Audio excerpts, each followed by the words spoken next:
Hello বন্ধুরা, আমাদেরকে first of all অনেক অনেক ধন্যবাদ আমার চ্যানেলকে সাপোর্ট করার জন্য। আর মানছি যে আমার চ্যানেলটা খুবই ছোটো, কিন্তু একটা কথা বলবো, প্লিজ সাপোর্ট করবেন। আমি কিছুদিন থেকে ভিডিও ছাড়ছি না রেগুলার, কারণ একটাই যে আমার একটা প্রবলেম হয়ে গেছে। একটা আমার অপারেশন হয়েছিল প্রায় 3 থেকে 4 মাস আগে, এসিএল লিগামেন্ট অপারেশন। তো ওটা হওয়ার পর থেকে আমি ঠিকই ছিল, মানে ব্যায়াম ট্যায়াম করছিলাম, কোনো প্রবলেম হচ্ছিল না। জাস্ট তারপরে হঠাৎ একদিন পায়ে ব্যথা ওঠে। ব্যথা ওঠার পরে আমি রেগুলার ভিডিও ছাড়তে পারি না। এখন আপাতত শরীর মোটামুটি ঠিকই আছে।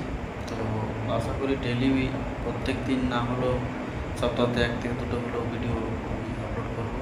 তো প্লিজ সাপোর্ট করবেন। আর এখন যতটা সম্ভব তাড়াতাড়ির মধ্যে আমি আবার আগের মতো আপডেট দেওয়ার চেষ্টা করব।